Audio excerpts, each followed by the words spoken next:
Hello friends, welcome to Subhada kitchen. நம்ம இன்றைக்கி என்ன ரெசிபி பார்க்க போகிறோன்னா, சிக்கன் கட்லெட் எப்படி செய்கிறதுங்கிறது தான் பார்க்க போகிறோம். இங்கே பாருங்கள், சிக்கன் கட்லெட் எப்படி இருக்குன்ட்டு. ஃபுல்லாக சாஃப்டாக மேலே கிறிஸ்பியாக இருக்குது. இது வந்து கெச்சப்பில் தொட்டு சாப்பிட்டா சூப்பராக இருக்கும். குழந்தைங்களுக்குலாம் ரொம்ப பிடித்தமான ஒன்று. அதுக்கு தேவையான பொருட்கள் கொடுத்துருக்கேன். 3 உருளைக்கிழங்கு எடுத்து வச்சுருக்கேன். அதை வேக வச்சு நல்லா மசிச்சு வச்சுருக்கேன். சிக்கன் எடுத்து வச்சுருக்கேன். ஒரு மிக்ஸி ஜார் எடுத்துட்டு நம்ம வச்சுருக்க சிக்கனை அதில் சேர்த்துக்கலாம். தண்ணி இல்லாமல் சேர்க்கணும்.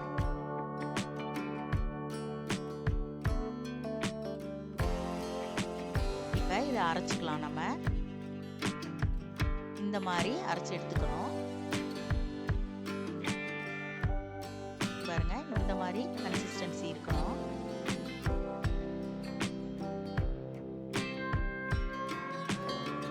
இப்போ ஒரு பேன் எடுத்துட்டு தேவையான அளவு ஆயில் சேர்த்துக்கலாம்.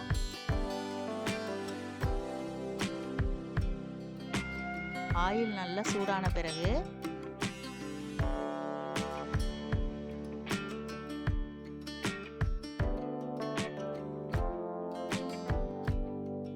ஒரு பெரிய வெங்காயத்தை நல்லா பொடியாக கட் பண்ணி வச்சுருக்கேன்.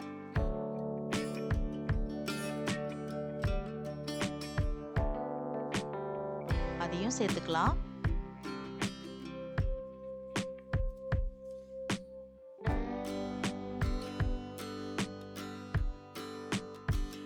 நல்லா வதக்கிக்கலாம்.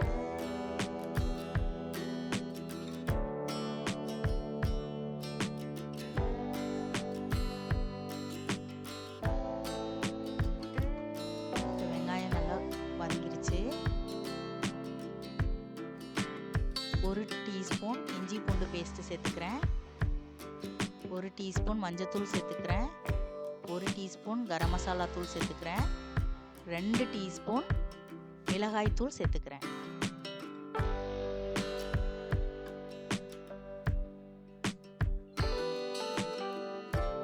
சேர்த்து நல்லா வதக்கிக்கலாம்.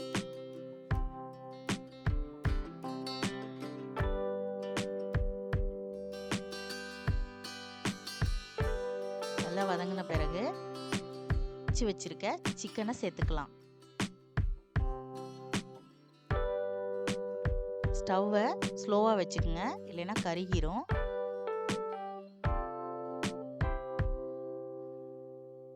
இந்த மாதிரி சேர்த்துட்டு நல்லா வதக்கிக்கலாம். நல்லா அழுத்தி விட்டு வதக்கிக்கோங்க.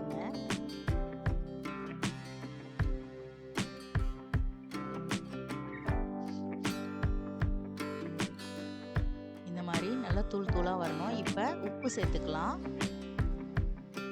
உங்களுக்கு தேவையான அளவு சேர்த்துக்குங்க.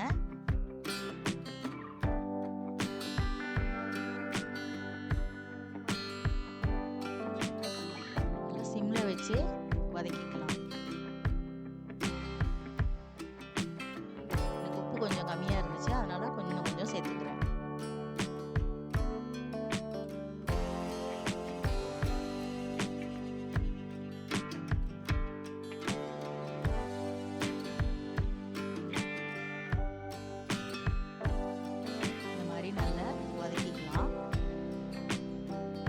சிக்கன்லாம் நல்லா ஒன்றா பிரிஞ்சு வருது. இந்த மாதிரி பிரிஞ்சு வர மாதிரி இருக்கணும். ரொம்பவும் கட்டி கட்டியாக இருக்கக்கூடாது.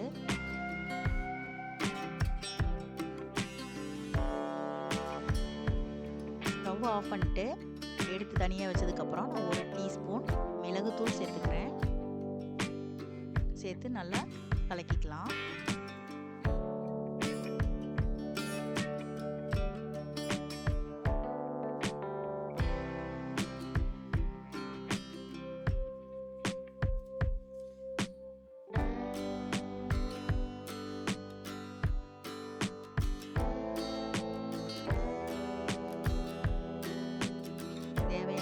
கொத்தமல்லி தழை சேர்த்துக்கலாம்.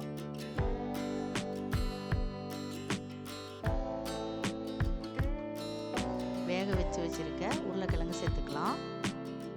நல்லா இந்த மாதிரி கட்டி இல்லாமல் இருக்கணும். சேர்த்து நல்லா பிசைஞ்சுக்கலாம். நல்லா அழுத்தி பிசைஞ்சிக்கங்க. சிக்கனும் வந்து கட்டி கட்டியாக இருக்க மாதிரி இருக்கும். ரெண்டையும் மிக்ஸ் பண்ணிக்கலாம் நல்லா. அப்போதான் நமக்கு கட்லெட் பிடிக்கிறதுக்கு நல்லா வரும்.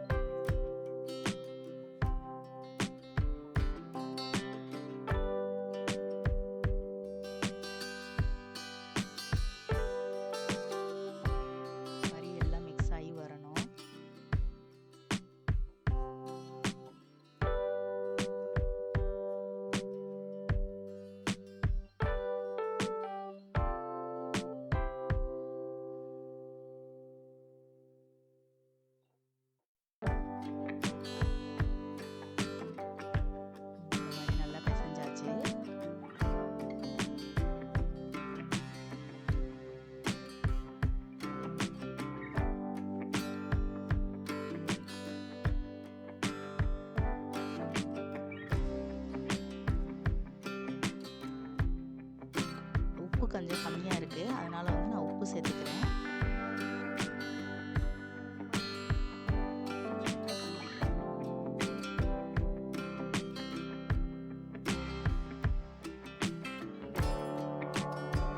உப்பு சேர்த்து நல்லா பிசைஞ்சிக்கலாம்.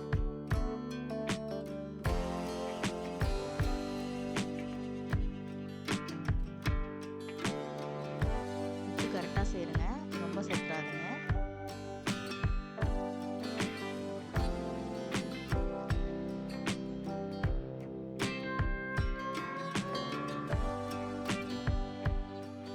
பிசைஞ்சாச்சு.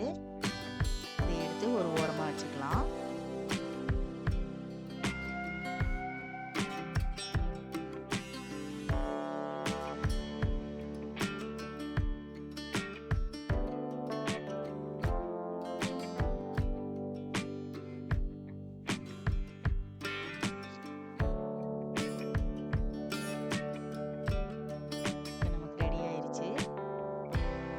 ஒரு பவுல் எடுத்துட்டு நான் 1/2 கப்பு மைதா மாவு எடுத்திருக்கேன். தேவையான அளவு தண்ணி சேர்த்து நம்ம கலக்கிக்கலாம். உங்களுக்கு தேவைன்னா நீங்கள் வந்து முட்டை சேர்த்து கூட அடிச்சுட்டு சேர்த்துக்கலாம். நான் முட்டை சேர்க்கல இன்னைக்கு.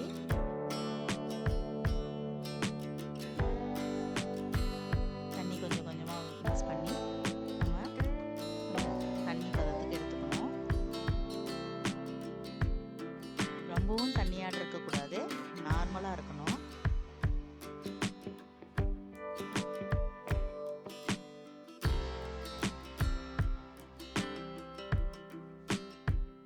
இந்த மாதிரி நல்லா கரைச்சிக்கணும்.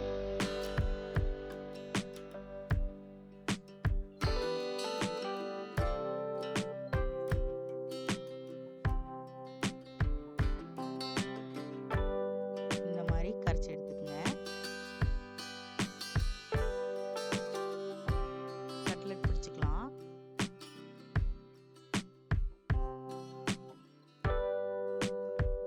கையில் ஆயில் அப்ளை பண்ணிவிட்டு சின்ன சின்ன உருண்டையாக எடுத்து பிடிச்சிக்கலாம்.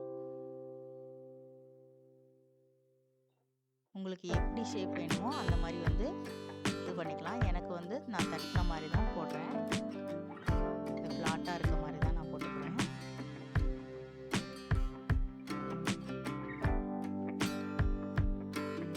இந்த மாதிரி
நல்லா பரட்டிட்டு வேற ஒரு பிளேட்டில் மாற்றி வச்சுக்கலாம்.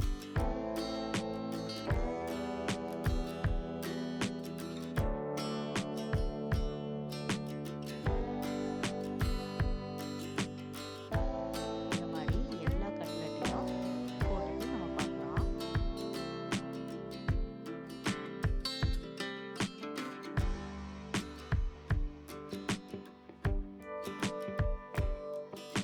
பாருங்க, நமக்கு கட்லெட் ரெடி ஆயிடுச்சு. இப்போ இதை வந்து நம்ம ஆயிலில் ஃப்ரை பண்ணிக்கலாம். ஒரு பேனில் நமக்கு தேவையான அளவு ஆயில் சேர்த்துக்கிறேன். இப்போ ஒரு கட்லெட்டாக ஃப்ரை பண்ணிக்கலாம். நான் 3 கட்லெட் மட்டும்தான் ஃபர்ஸ்ட் ஃப்ரை பண்ணுறேன்.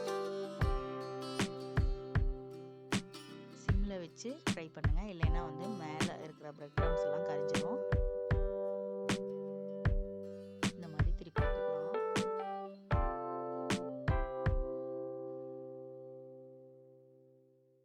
இப்போ நமக்கு கட்லெட் நல்லா செவந்து வந்துருச்சு. பாருங்க எவ்வளோ சூப்பராக வந்திருக்கு. இப்போ அடுத்த நாளில் நம்ம போட்டுக்கலாம்.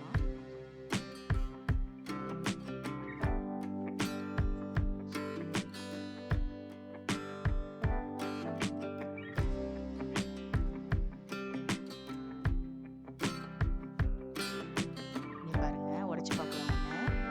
பாருங்க எவ்வளோ மேலே கிறிஸ்பியாகவும் உள்ள வந்து சூப்பராக ஜூஸியாகவும் இருக்குது. இதை கெச்சப்பில் தொட்டு சாப்பிடலாம். குழந்தைங்களுக்கெல்லாம் ரொம்ப பிடித்தமான ஒன்று இது. நீங்களும் ட்ரை பண்ணி பாருங்கள். சுபதா கிச்சனுக்கு லைக் பண்ணுங்கள், ஷேர் பண்ணுங்கள்.